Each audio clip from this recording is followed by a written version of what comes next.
नमस्कार दोस्तों, सक्सेसफुल के यूट्यूब चैनल में आपका स्वागत है। तो आज हम लोग फिर से लेके आए हैं लूसेंट, है ना, लूसेंट का होमवर्क सेट 17। और आज का हम लोग का टॉपिक जो है ना, पहला टॉपिक हमारा है स्वतंत्र प्रांतीय राज्य, जो कि हिस्ट्री का टॉपिक होता है। हम लोग हर बार देखते हैं कि सबसे पहले हम लोग हिस्ट्री को करते हैं, हिस्ट्री के बाद ज्योग्राफी को करते हैं, ज्योग्राफी के बाद पॉलिटी करते हैं, पॉलिटी पे फिर साइंस करते हैं, और फिर हम लोग करेंट अफेयर करते हैं। तो सेम आइज हम लोग सबसे पहले हिस्ट्री को, है ना, लाइन बाय लाइन जो लूसेंट में लिखा हुआ है उसको पढ़ेंगे और कुछ जो मेन पॉइंट है उसको डिस्कस भी करेंगे। और जब डिस्कस समाप्त हो जाएगा, पूरा वीडियो समाप्त हो जाएगा, तो इसको जब आप एक दो बार देख लीजिएगा तब फिर हम इसका प्रैक्टिस सेट लाते हैं। मतलब जितना यहाँ पर आप देखे समझे उसी से रिलेटेड, है ना, 50-60 क्वेश्चन जो है आपका, है ना, MCQ प्रश्न होता है। तो चलिए हम लोग स्टार्ट करते हैं। और आज का हमारा पहला टॉपिक है ना, स्वतंत्र प्रांतीय राज्य। तो एक चीज और आप ध्यान दीजिएगा कि यदि अभी तक आपने इस चैनल को सब्सक्राइब नहीं किया है ना, तो हम तो कहेंगे कि आप इस चैनल को सब्सक्राइब कर लीजिए। जिससे क्या होगा ना कि जब भी हम इस चैनल पर वीडियो अपलोड करेंगे, चाहे किसी भी तरह, चाहे वो झारखंड का हो, चाहे वो रीजनिंग हो, चाहे मैथ हो, है ना, चाहे वो साइंस का कोई इम्पोर्टेंट टर्म हो या कोई इम्पोर्टेंट न्यूज हो जो एग्जाम से रिलेटेड हो, वो आपके पास नोटिफिकेशन में पहुंच जाएगा। तो चलिए हम लोग स्टार्ट करते हैं। आज का है, कहता है जौनपुर, है ना, स्वतंत्र प्रांतीय राज्य। अब स्वतंत्र प्रांतीय राज्य में सबसे पहला हमारा आता है जौनपुर। तो अब देखिएगा कि कहता है कि जौनपुर की स्थापना, है ना, कौन की है? फिरोज शाह तुगलक ने अपने, अब यहाँ पर सवाल पूछेगा कि बताइए जौनपुर की स्थापना कौन की है? तो फिरोज शाह तुगलक ने अपने भाई जूना खां या फिर मोहम्मद बिन तुगलक की स्मृति, मतलब याद में, जौनपुर में स्वतंत्र सरकी राजवंश की स्थापना मलिक सरवर यानी कि ख्वाजा जहां ने की थी। अगला पॉइंट कहता है कि ख्वाजा जहां को मलिक उर्फ सर्क यानी कि पूर्व का स्वामी की उपाधि 1394 ईस्वी में फिरोज शाह तुगलक के पुत्र सुल्तान महमूद ने दी थी। जौनपुर की अन्य प्रमुख शासक थे जो वो हैं हमारे मुबारक शाह, जो कि उनका शासन काल रहा 1399 से 1402 ईस्वी तक। उसके बाद था शमसुद्दीन इब्राहिम शाह, जो कि उनका शासन काल है 1402 से लेके 1436 ईस्वी तक। आगे फिर देखेंगे, कहता है कि महमूद शाह का शासन काल कब से कब रहा? तो 1436 से 1451 तक। एवं अंतिम शासक जो था हुसैन शाह था, जो कि 1498 से 1500 ईस्वी तक उनका शासन काल रहा। तो ये देखिएगा जौनपुर के अन्य शासक जो हमारे हो जाएंगे मुबारक शाह, ठीक है, उसके बाद शमसुद्दीन इब्राहिम शाह, है ना, महमूद शाह और अंतिम शाह। अब एग्जाम में सवाल कैसे पूछेगा? बताइए कि जौनपुर के निम्नलिखित में से कौन शासक नहीं हुए, या फिर मुबारक शाह का शासनकाल क्या रहा, अंतिम शासक कौन थे। देखिए, जो कभी भी कोई भी सवाल पूछा जाता है किसी टॉपिक से, तो जैसे मान लीजिए कि जौनपुर का पूछेगा तो पहला शासक तो पूछने का, है ना, होता ही है, लेकिन पूछेगा अंतिम शासक क्या है। तो आप अंतिम शासक ध्यान रखिएगा, हुसैन शाह जो है वो 1498 से 1500 ईस्वी तक अपना शासन किए थे। अब आगे देखिए, कहता है कि लगभग 75 वर्ष तक स्वतंत्र रहने के बाद, है ना, स्वतंत्र रहने के बाद फिर क्या हुआ ना कि बहलोल लोदी ने कब्जा कर लिया। यानी कि ये जो जौनपुर है अकेले 75 वर्ष तक अपना शासन चलाया। अलग अलग शासक आए और शासन किए, लेकिन बाद में क्या हुआ, 75 साल बाद बहलोल लोदी जो है ना, इस जौनपुर को अपने कब्जे में ले लिया। आगे देखिए, कहता है कि सरकी, है ना, सरकी शासन के अंतर्गत विशेषकर इब्राहिम शाह के समय में जौनपुर में साहित्य एवं स्थापत्य कला के क्षेत्र में हुए विकास के कारण जौनपुर को भारत का सिराज के नाम से जाना गया। देखिए, ये इंपॉर्टेंट पॉइंट है कि सरकी के शासन के अंतर्गत क्या हुआ था ना कि इब्राहिम शाह के समय में जौनपुर में साहित्य एवं स्थापत्य कला के क्षेत्र में बहुत ज्यादा ही विकास हुआ था, जिस कारण भारत का क्या कहने लगे, भारत के सिराज के नाम से जाने लगा। अगला देखिए, अटला देवी की मस्जिद का निर्माण, अटला देवी की मस्जिद का निर्माण 1408 ईस्वी में सरकी सुल्तान इब्राहिम शाह के द्वारा किया गया था। अटला देवी मस्जिद का निर्माण कन्नौज के राजा विजय चंद्र है ना द्वारा निर्मित अटला देवी के मंदिर को तोड़कर किया था। इसीलिए देखिए, अब यहाँ पर हिंदुओं का मंदिर अटला देवी को तोड़ा और उसके बाद क्या किया, अटला देवी की मस्जिद का निर्माण कर दिया, मस्जिद है ना। इसीलिए नाम चेंज नहीं हुआ, अटला देवी का अटला देवी ही रह गया, लेकिन उनको तोड़ के। तो कौन, सरकी सुल्तान इब्राहिम शाह। अब एग्जाम में ये भी एक इम्पोर्टेंट सवाल है कि बताइए अटला देवी है ना के मंदिर को कौन ध्वस्त किए थे और अटला देवी मस्जिद का निर्माण किए थे। तो मस्जिद का निर्माण 1408 में किए थे, याद रखिएगा। अगले पॉइंट पर हम लोग बढ़ते हैं। तो कहता क्या है कि जामा मस्जिद का निर्माण कब हुआ, है ना, 1470 है ना। जामा मस्जिद का निर्माण 1470 में हुसैन शाह सरकी के द्वारा किया गया था। फिर कहता है पीर बोधन नामक सूफी संत इस काल का एक महान संगीतकार था। मतलब ये याद रखिएगा कि पीर बोधन जो है इस शासन का यानी कि इस काल का एक महान संगीतकार थे, पीर बोधन। अब कहता है झंझरी मस्जिद। अब देखिए झंझरी मस्जिद 1400 है ना कितना में 30 में इब्राहिम सरकी के द्वारा लाल दरवाजा मस्जिद का निर्माण मोहम्मद शाह के द्वारा 1450 में किया गया था। झंझरी मस्जिद का 1430 में इब्राहिम सरकी के द्वारा और लाल दरवाजा मस्जिद का निर्माण मोहम्मद शाह के द्वारा 1450 में किया गया था। अब आगे देखिए, स्वतंत्र साम्राज्य में हम लोग देखेंगे कश्मीर।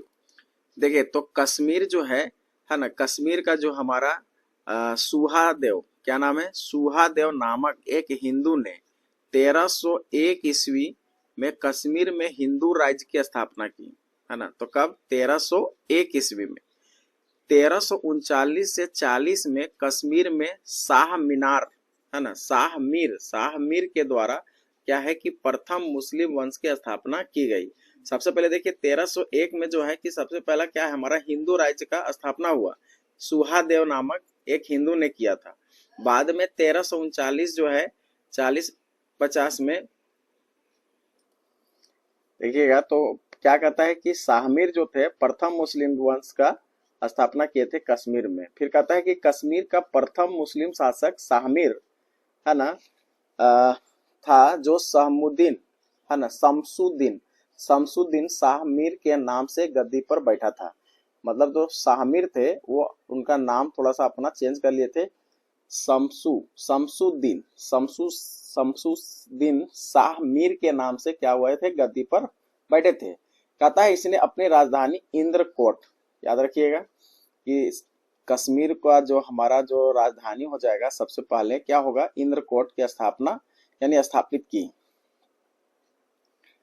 आगे देखिए कहता है कि अलाउद्दीन ने अपनी राजधानी यानी कि अलाउद्दीन ने राजधानी इंद्रकोट से हटाकर, देखो अलाउद्दीन जब फिर बाद में कश्मीर का शासक बना तो इंद्रकोट से हटाकर वो अलाउद्दीनपुर यानी कि श्रीनगर, जो आज का नाम देखेंगे तो वो क्या है, श्रीनगर, अलाउद्दीनपुर उस जमाने में कहा जाता था, स्थापित की।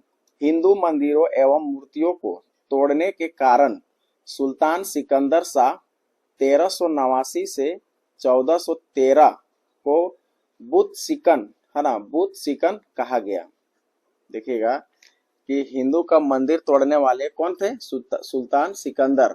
अब सुल्तान सिकंदर शाह को 1389 से 1413 को ये इनका शासन काल रहा, उनको क्या कहा गया, बुत सिकन, क्योंकि जितने भी मतलब जम्मू कश्मीर यानी कश्मीर में जितने भी हिंदू मंदिर थे सबको ये नष्ट करने में लगे हुए थे।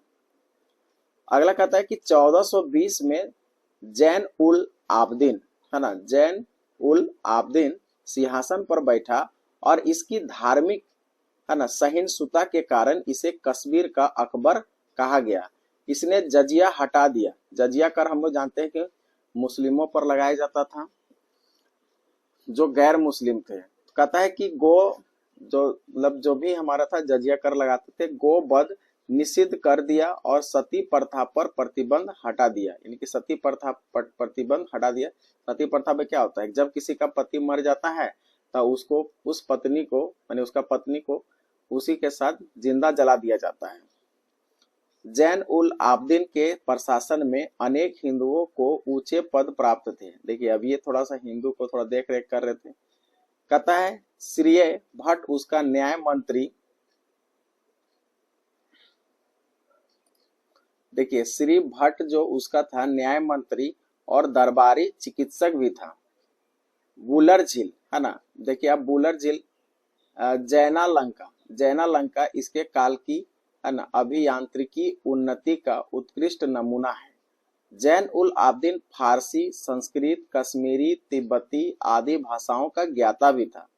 इसने महाभारत एवं राजतरंगिणी को फारसी में अनुवाद कराया। आगे देखिए अगला हम लोग का है बंगाल प्रांत, जो कि ये स्वतंत्र रूप से अपना चलाया। तो बंगाल का देखेंगे कि कहता है इख्तियारुद्दीन मोहम्मद बिन बख्तियार खिलजी ने बंगाल को दिल्ली सल्तनत में मिलाया और गयासुद्दीन तुगलक ने बंगाल के 3 भागों में विभाजित किया। एक है लखनौती जो कि उत्तर बंगाल हुआ, फिर सोनार गांव जो पूर्व बंगाल होगा और सतगांव जो कि दक्षिण बंगाल होगा। आगे कहता है कि 1345 ईस्वी में हाजी इलायस है ना, इलायस बंगाल के विभाजन को समाप्त कर शमसुद्दीन इलियास शाह के नाम से बंगाल का शासक बना और पांडुआ में अदीना मस्जिद का भी निर्माण किया। पांडुआ में क्या हुआ कि अदीना मस्जिद का भी निर्माण किया। कितना में, 1364 में सुल्तान सिकंदर शाह ने करवाया था। तो देखिए ये एग्जाम में पूछा हुआ सवाल है कि अदीना मस्जिद का निर्माण कहां पर हुआ और किसने करवाया। तो देखिए पांडुआ में, कहां पर, पांडुआ में आदीना मस्जिद का निर्माण 1364 में सुल्तान सिकंदर शाह ने करवाया। बंगाल शासक गयासुद्दीन आजम शाह 1389 से 1409 ईस्वी में अपनी न्यायप्रियता के लिए प्रसिद्ध थे। यानी कि इनका शासनकाल 1389 से 1409 था। और ये क्या थे कि न्यायप्रियता यानी कि न्याय दिलाने में थोड़ा सा है ना एकदम स्ट्रिक्ट रहते थे, इसलिए ये क्या थे के लिए प्रसिद्ध थे न्याय दिलाने में। अगला पॉइंट कहता है कि अलाउद्दीन हुसैन शाह 1493 से इनका शासनकाल 1518 तक रहा। अलाउद्दीन हुसैन शाह जो है राजधानी को पांडुआ है ना, पांडुआ से गोंड स्थानांतरित किया और महाप्रभु चैतन्य अलाउद्दीन के समकालीन थे। यानी कि जब अलाउद्दीन अपना इधर साम्राज्य चला रहे थे तो उसी तरह महाप्रभु चैतन्य भी अपना है ना उधर काम किए जा रहे थे। तो उनके समकालीन का मतलब उन्हीं के शासनकाल में अपना चल रहा था। अलाउद्दीन ने सत्यपीर नामक एक आंदोलन की शुरुआत की और मालाधार बसु ने अलाउद्दीन के शासन काल में ही श्री कृष्ण विजय की रचना कर है ना गुण राज खान की उपाधि धारण की। इनके बेटे को सत्य राज खान की उपाधि मिला हुआ है। आगे देखेंगे कहता है कि नसरुद्दीन नुसरत शाह ने गोंड है ना, गोंड में बाढ़ा सोना एवं कदम सर रसूल मस्जिद का भी निर्माण कराया। यानी कि नसरुद्दीन नुसरत शाह जो है वो गौड़ में है ना बड़ा सोना एवं कदम रसूल मस्जिद का भी निर्माण कराया। तो ये था हमारा कोलकाता का, यानी कि कलकत्ता जो हमारा है बंगाल, यानी कि बंगाल का अपना साम्राज्य, अकेला साम्राज्य। उसके बाद देखेंगे मालवा साम्राज्य। दिलावर खां 1401 ईस्वी में मालवा को स्वतंत्र घोषित किया। तो याद रखिएगा कौन थे, दिलावर खां, ये स्वतंत्र घोषित किया। दिलावर का पुत्र अलप खां हुसंग शाह की उपाधि धारण कर 1405 ईस्वी में मालवा का शासक बना। इसने अपनी राजधानी को धारा से मांडू स्थानांतरित किया। मालवा में खिलजी वंश की स्थापना महमूद शाह ने की। आगे कहता है कि गुजरात के शासक बहादुर शाह ने महमूद शाह द्वितीय को युद्ध में परास्त कर उसकी हत्या कर दी और मालवा को गुजरात में मिला लिया। मांडू के किले हिंडोला भवन दरबार हॉल का निर्माण हुसंग शाह ने करवाया था। इस किले में सर्वाधिक महत्वपूर्ण क्या थे, दिल्ली दरवाजा। ठीक है, आगे देखिए कहता है कि बाज बहादुर एवं रूपमती का महल का निर्माण सुल्तान नासरुद्दीन शाह द्वारा करवाया गया था और शाहजहां महल का निर्माण गयासुद्दीन खिलजी ने मांडू में करवाया था। उस्क महल का महमूद खिलजी ने फतेहपुर नामक स्थान पर बनवाया। आगे देखिए गुजरात हम लोग का है, तो गुजरात कहता है गुजरात के शासक राजा कर्ण को पराजित कर अलाउद्दीन ने 1297 में इसे दिल्ली सल्तनत में मिला लिया था और 1391 में मोहम्मद शाह तुगलक द्वारा नियुक्त गुजरात का सूबेदार जफर खान ने सुल्तान मुजफ्फर शाह की उपाधि ग्रहण कर 1407 ईस्वी में गुजरात को स्वतंत्र सुल्तान बना। गुजरात के प्रमुख शासक थे वो थे अहमद शाह, जिनका शासनकाल देखेंगे तो 1411 से 1492 रहा। फिर उसके बाद था महमूद शाह जो बेगड़ा महमूद शाह बेगड़ा, जिनका शासनकाल देखेंगे तो 1458 से लेके 1511 ईस्वी तक रहा। बहादुर शाह का देखेंगे तो 1526 से लेके 1537 ईस्वी तक उनका शासनकाल रहा गुजरात का। अब कहता है अहमद शाह ने असावल के निकट साबरमती नदी के किनारे अहमदाबाद नामक नगर बसाया। अब देखिए तो यहाँ पर इंपॉर्टेंट सवाल है कि अहमदाबाद का जो है हमारा शहर बसाने वाले कौन है? अहमद शाह। अब नाम ही है अहमद शाह, तो उसी के नाम पर अहमदाबाद का नगर बसाया और पाटन से राजधानी हटाकर अहमदाबाद को राजधानी बनाया। गुजरात का सबसे प्रसिद्ध शासक देखेंगे तो महमूद बेगड़ा था। आगे पॉइंट करता है कि महमूद बेगड़ा ने गिरनार के निकट है ना मुस्तफावदा, क्या लिखा है? मुस्तफावदा नामक नगर और चंपानेर के निकट मुहम्मदाबाद नगर बसाया। महमूद बेगड़ा सुल्तान सिकंदर लोदी का समकालीन था। मतलब जब सिकंदर लोदी अपना लोदी वंश में शासन कर रहे थे उसी समय महमूद बेगड़ा जो है यहाँ पर शासन कर रहे थे। उसका मित्र था, यानी कि जो सिकंदर लोदी था जो महमूद बेगड़ा का मित्र था। इसके शासन काल में पहली बार दिल्ली के शासक सिकंदर लोदी ने गुजरात के शासक बेगड़ा को उपहार भेजे और बारबोसा ने मजहूद बेगड़ा को 20 पुरुष कहा। अब यहाँ पर याद रखिएगा, बारबोसा ने मजहूद बेगड़ा को क्या कहा? 20 पुरुष। आगे देखिए कहता है कि बारथोमा ने बेगड़ा के विषय में लिखा कि उसकी मूछ इतनी लंबी थी कि वह उन्हें अपनी सिर के पीछे बांधता था। मतलब देखिए उसका मूछ इतना लंबा था कि उसको मूछ को घुमा के सिर में जाके बांधता था। कहता है उदयराज बेगड़ा का दरबारी कवि था जिसने बेगड़ा का दरबारी कवि था जिसने सुल्तान की प्रशंसा में महमूद चरित्र नामक पुस्तक लिखी है। क्या है? महमूद चरित्र जो है उदयराज के द्वारा लिखा गया है। किसके बारे में? बेगड़ा के बारे में। एक ब्राह्मण मलिक गोपी बेगड़ा का मुख्यमंत्री था। एक ब्राह्मण जो था मलिक गोपी बेगड़ा का क्या था? मुख्यमंत्री था। फिर कहता है कि हुमायूं से हार के बाद बहादुर शाह ने दीव को पुर्तगालियों को सौंप दिया और बहादुर शाह संगीत प्रेम था, यानी कि संगीत से प्रेम था। उसने संगीतज्ञ मंझू कलावंत को संरक्षण प्रदान किया। अब यहाँ पर देखिए एक नोट लिखा हुआ है, उस नोट को समझते हैं। कहता है कि 1611 में सिकंदर बिन मोहम्मद मंजू द्वारा लिखी मीरात ए सिकंदरी गुजरात के इतिहास को जफर खान मुजफ्फर शाह प्रथम द्वारा मुस्लिम विजय से मुजफ्फर शाह तृतीय 1591 की मृत्यु और गुजरात के बाद है ना घटनाओं तक वर्णन देता है। यह पुस्तक गुजरात के सामाजिक एवं सांस्कृतिक जीवन का लेखा जोखा है। अब देखिए इसके बाद हमारा आता है मेवाड़। तो मेवाड़ जो है स्वतंत्र राज्य अलाउद्दीन खिलजी ने 1303 ईस्वी में मेवाड़ को क्या लिखा हुआ है? गुहिलौत, है ना, गुहिलौत राजवंश के रत्न सिंह को पराजित कर मेवाड़ को दिल्ली सल्तनत में मिलाया। अब गुहिलौत वंश की एक शाखा सिसोदिया वंश के हमीर देव मोहम्मद तुगलक को हराकर पूरे मेवाड़ को स्वतंत्र करा लिया।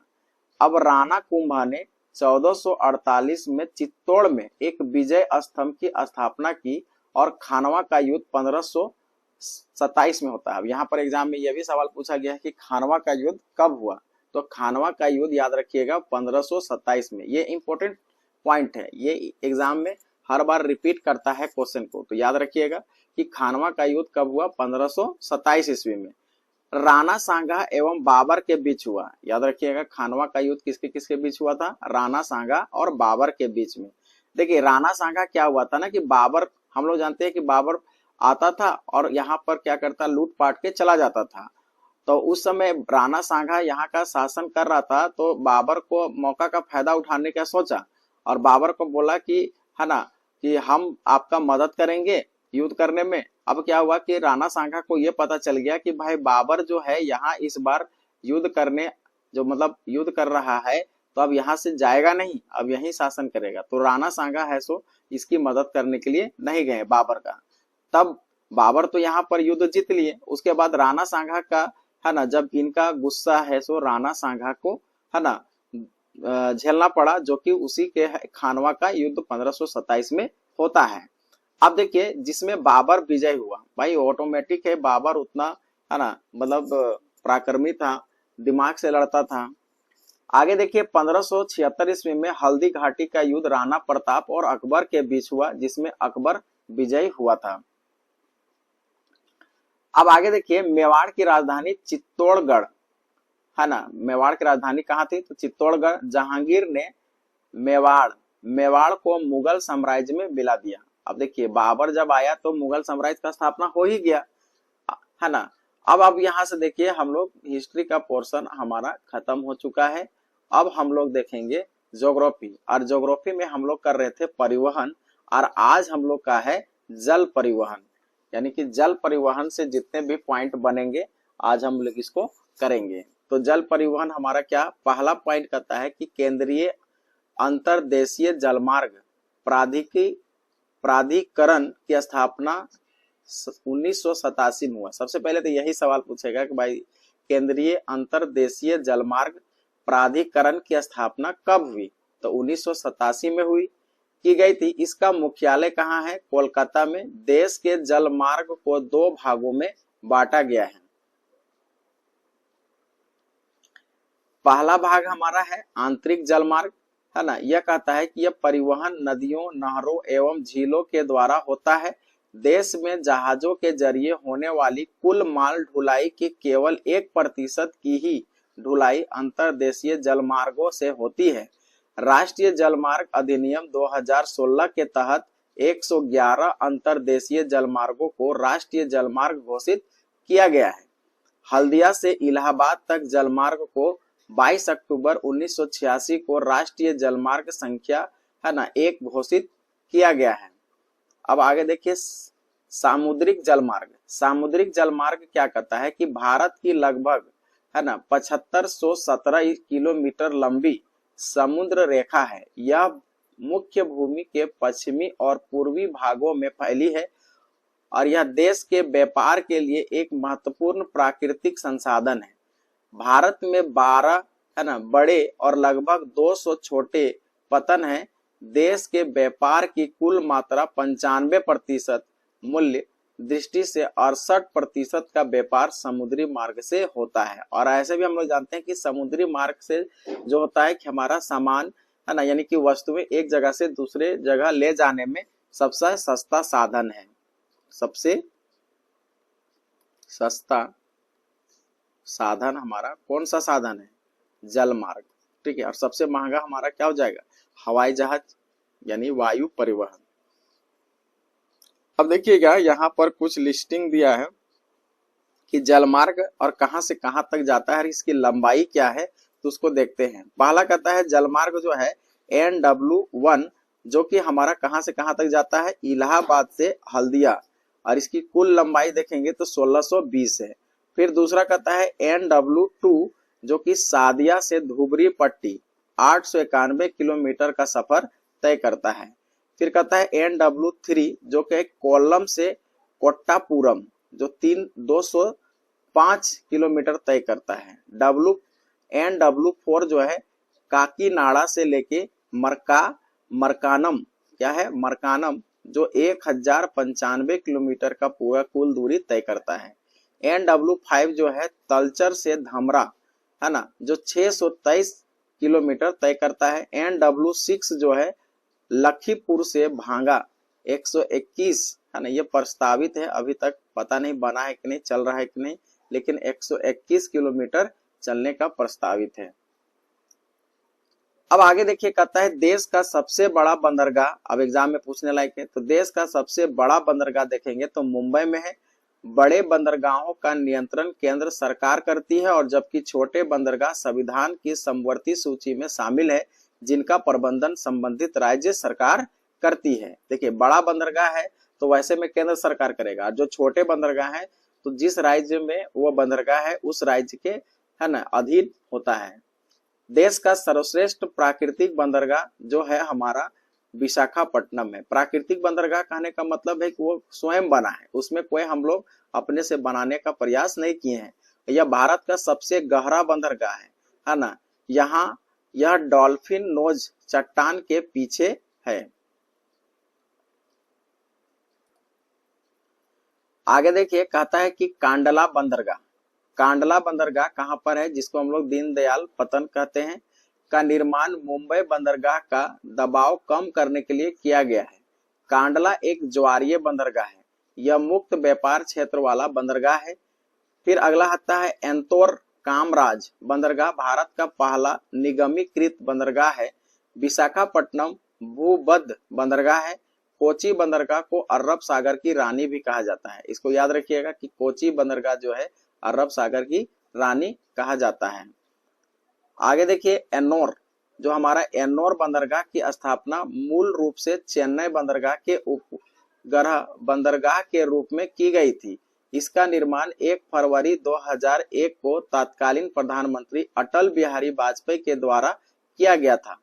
इसका पूर्ण परिचालन दिसंबर 2002 में प्रारंभ हुआ। इसका निर्माण थर्मल कोयले के संभालने के लिए किया गया था। 2014 में बंदरगाह का नाम बदलकर कामराज बंदरगाह कर दिया गया। अब यहाँ देखिए एक नोट में लिखा है कामराज बंदरगाह भारत में एक कंपनी के रूप में पंजीकृत कंपनी अधिनियम 1956 के तहत सबसे पहला बंदरगाह है।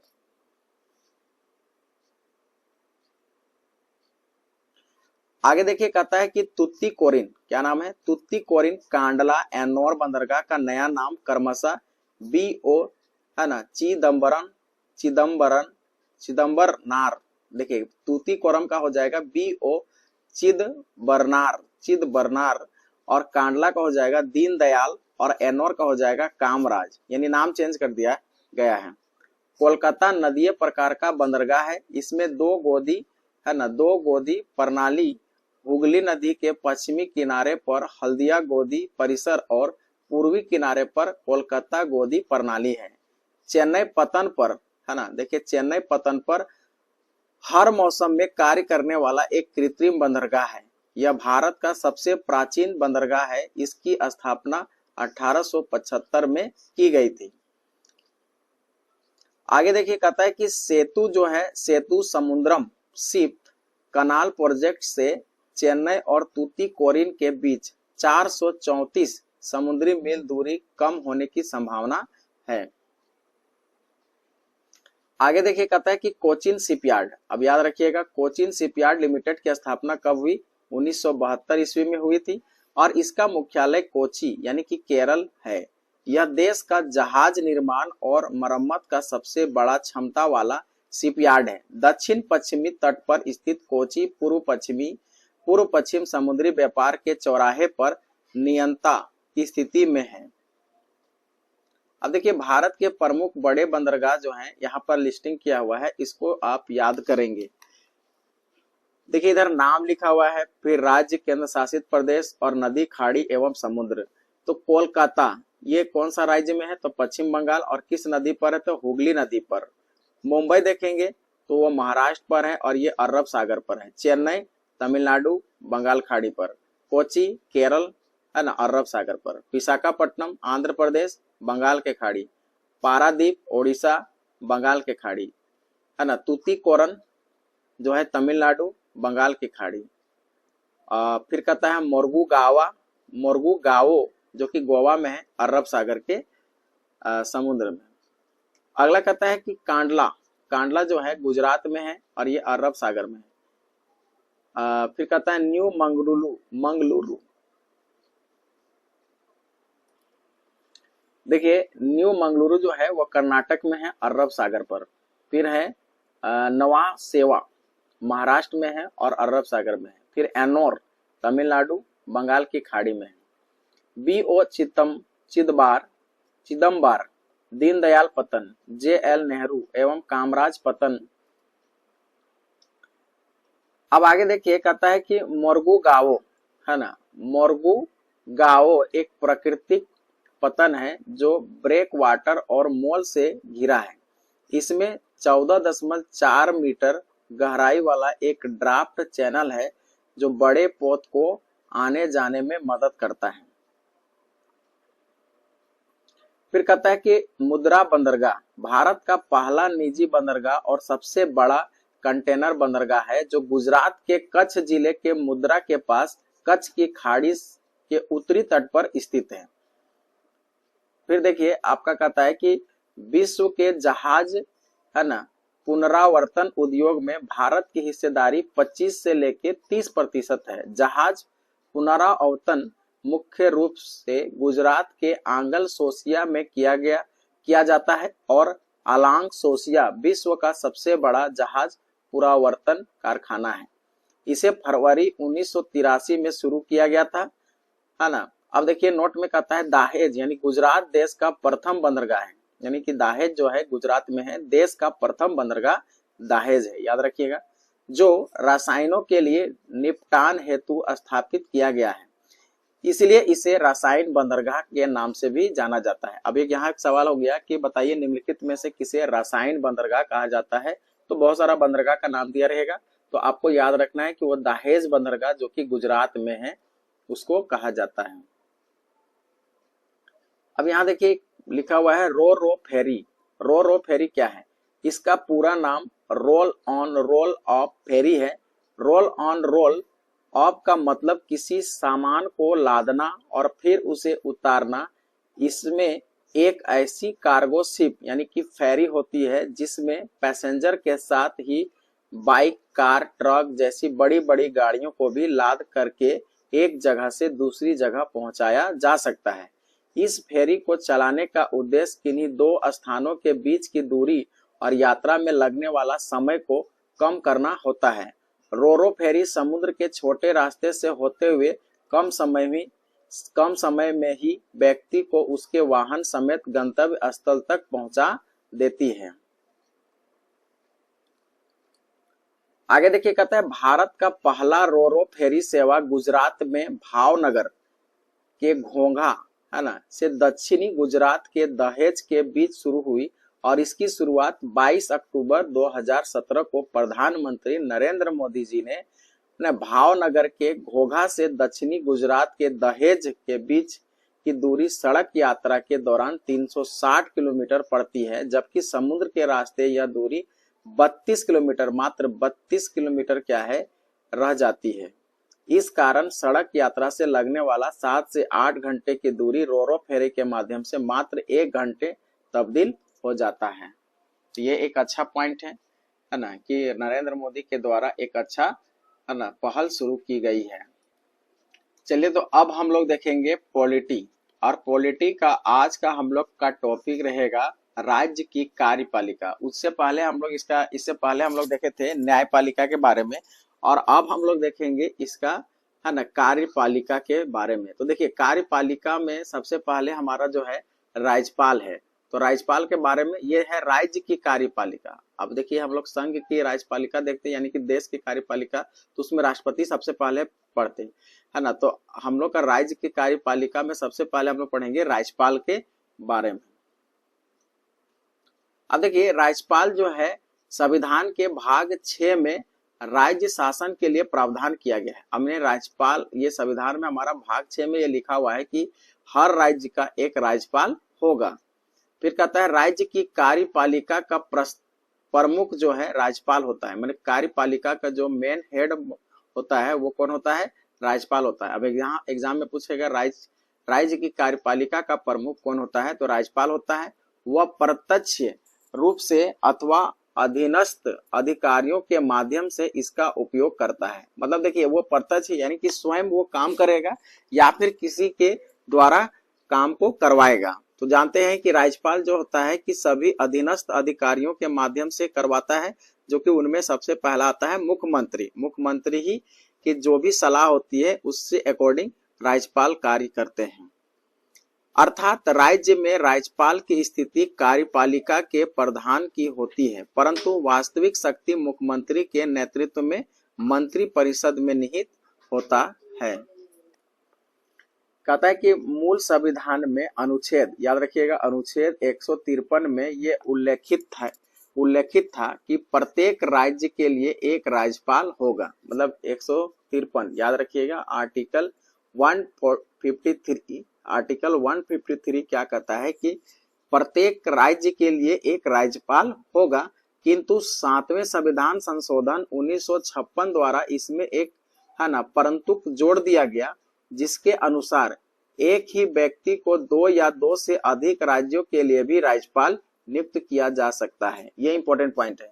देखिए अब मान लीजिए कि हमारा झारखंड है, अब झारखंड और बिहार के दोनों को मिला के एक राज्यपाल है ना बनाया जा सकता है, इसमें कोई दोहराई नहीं, क्योंकि ये 7वें अनुसंशोधन यानी कि 7वें संविधान संशोधन 1956 में जब हुआ तो ये जोड़ दिया गया कि यदि ऐसा कोई स्थिति में है जहां पर है ना एक राज्यपाल, अब मान लीजिए त्याग हो गया, तो अगल बगल पड़ोसी जो राज्यपाल हैं वहां के क्या करेंगे कि कार्यभार को संभालेंगे।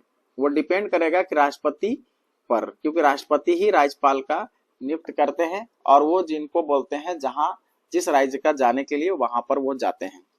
तो चलिए अब हम लोग देखते हैं राज्यपाल की योग्यता, यानी कि राज्यपाल होने के लिए क्या क्या योग्यता होनी चाहिए उसको हम लोग देखते हैं। तो कहता है राज्यपाल पद पर नियुक्त किए जाने वाले व्यक्ति निम्न योग्यता होना अनिवार्य है। पहला भाई वो तो भारत का नागरिक हो, ये तो कन्फर्म है। फिर दूसरा कहता है वो 35 वर्ष की उम्र पूरा कर चुका हो।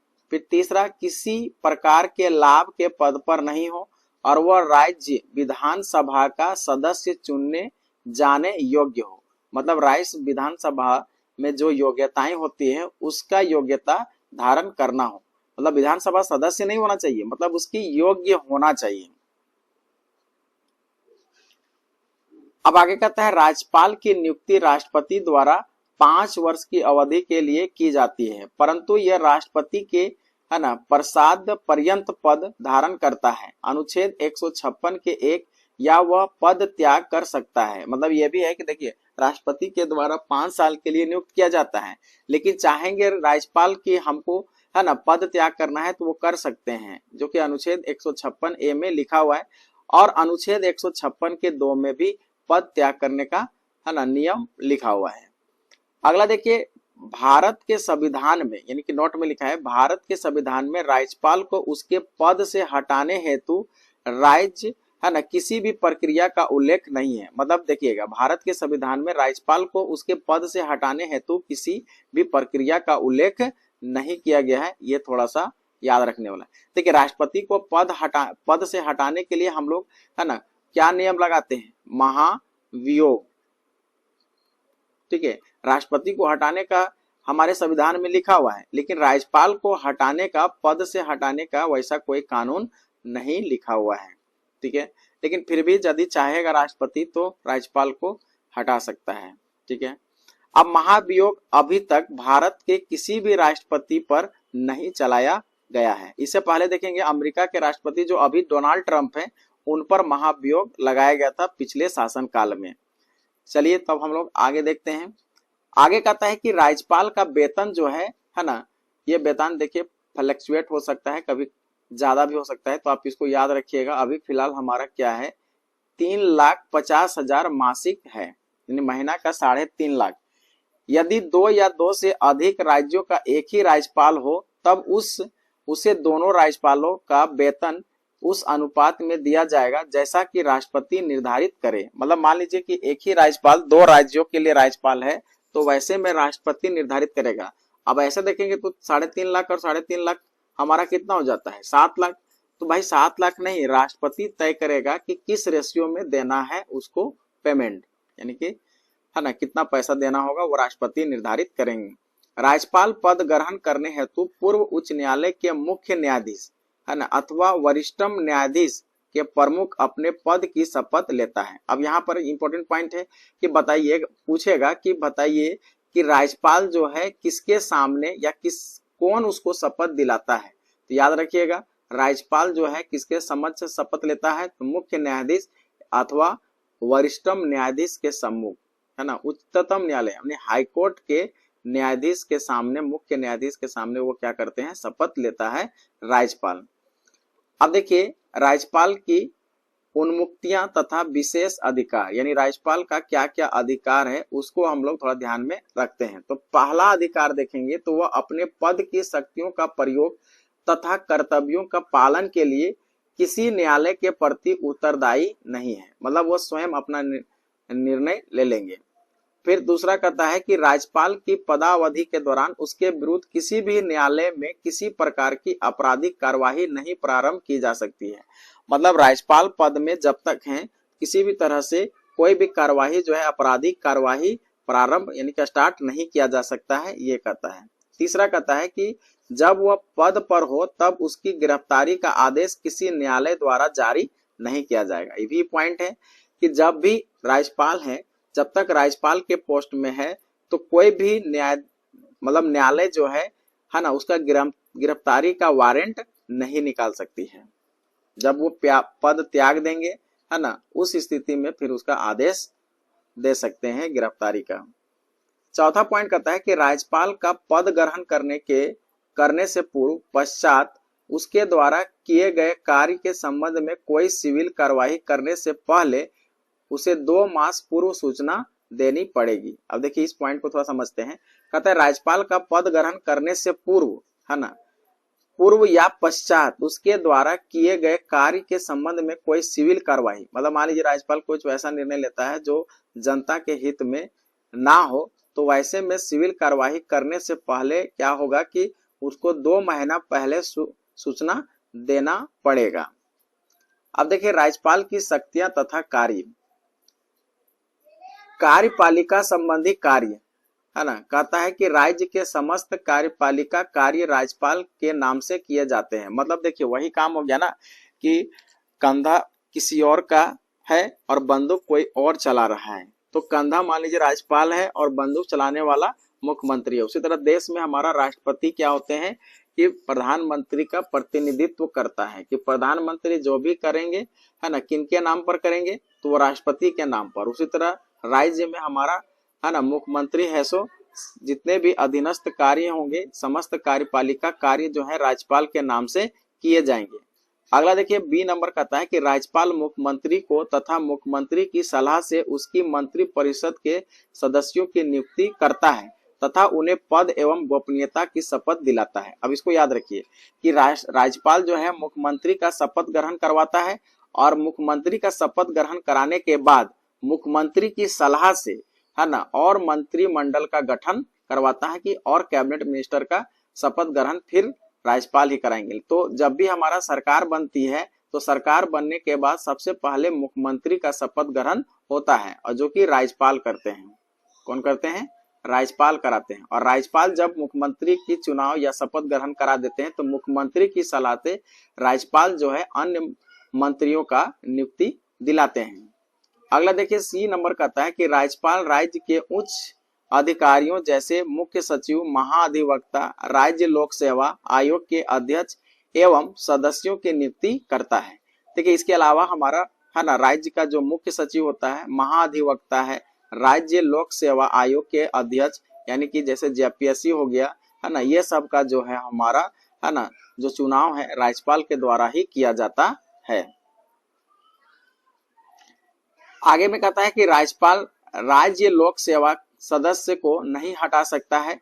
आयोग के सदस्य राष्ट्रपति द्वारा निर्देशित किए जाने पर उच्चतम न्यायालय के प्रतिवेदन पर और कुछ निर्हरताओं के होने पर ही राष्ट्रपति द्वारा हटाए जा सकते हैं, जो कि अनुच्छेद 317 में लिखा है। डी कहता है कि राज्य उच्च न्यायालय में न्यायाधीश की नियुक्ति के संबंध में राष्ट्रपति को परामर्श देता है, अनुच्छेद 217 में। यानी कि राज्य के उच्च न्यायालय के जो न्यायाधीश होते हैं उनका नियुक्ति करना है तो राज्यपाल जो है वो परामर्श करते हैं कि किसको होना चाहिए, वो राष्ट्रपति को सलाह करते हैं। क्योंकि देखिए हाईकोर्ट का जो मुख्य न्यायाधीश होता है उसकी नियुक्ति कौन करता है, राष्ट्रपति करते हैं। तो कौन सलाह देगा, राज्यपाल देगा। राज्यपाल सलाह देने से है ना उसके बाद राष्ट्रपति उस हाईकोर्ट का मुख्य न्यायाधीश का नियुक्ति करते हैं, जो कि हमारे आर्टिकल 217 का प्रथम में लिखा हुआ है। इसको याद रखिएगा, एग्जाम में सवाल पूछा जा सकता है कि किसकी सलाह से है ना एक राज्य का मुख्य न्यायाधीश, हाईकोर्ट का मुख्य न्यायाधीश का चुनाव किया जाता है। ई नंबर में देखिए कहता है राज्यपाल का अधिकार है कि वह राज्य के प्रशासन के संबंध में मुख्यमंत्री की सूचना प्राप्त करे।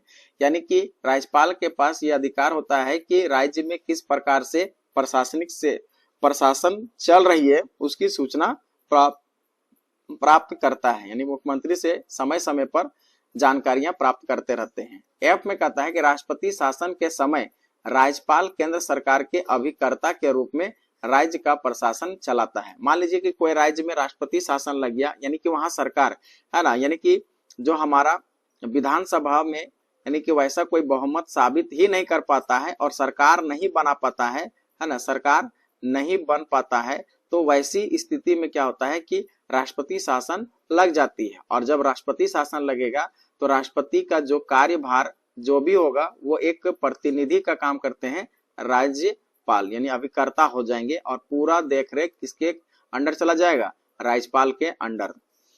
जी नंबर में कहता है जी पॉइंट में कि राज्यपाल राज्य के विश्वविद्यालयों का कुलाधिपति यानी कुलपति होते हैं, है ना। जितने भी हमारे राज्य में विश्वविद्यालय चलते रहते हैं यूनिवर्सिटी में, तो उनका जो होता है राज्यपाल जो होता है कुलाधिपति होता है तथा उप कुलापतियों को भी नियुक्त करता है। यानी कि जो उप कुलपतियां होते हैं उनका भी नियुक्ति कौन करते हैं, राज्यपाल करते हैं।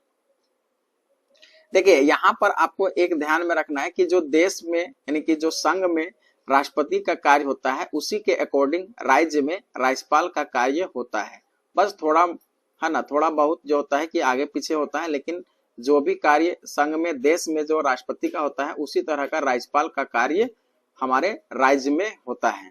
अगला देखिए कहता है कि वह राज्य विधान परिषद की कुल सदस्य संख्या का 1/6 भाग सदस्यों को नियुक्त करता है, जिनका संबंध विज्ञान, साहित्य, कला, समाज सेवा है ना, सहकारी आंदोलन आदि से में रहता है। अनुच्छेद 171 में के 5 में लिखा हुआ है। यह ध्यान देने योग्य है कि राज्यसभा से संबंधित तत्समान सूची में सहकारी आंदोलन सम्मिलित नहीं है, ये याद रखिएगा। अब देखिए कार्यपालिका हमारा हो गया। अब हम लोग देखते हैं विधायी अधिकार। सेकेंड नंबर में हमारा था विधायी अधिकार, इसको थोड़ा सा जानकारी हम लोग प्राप्त करते हैं। पहला पॉइंट कहता है कि राज्यपाल विधानमंडल का अभिन्न अंग है, जो कि अनुच्छेद 164 में लिखा हुआ है। बी में कहता है राज्यपाल विधानमंडल का 17वाहन एवं 17वासान करता है तथा उसका विघटन करता है। राज्यपाल विधानसभा के अधिवेशन अथवा दोनों सदनों के संयुक्त अधिवेशन को संबोधित करता है। ये राज्यपाल का विधायी शक्तियां हैं।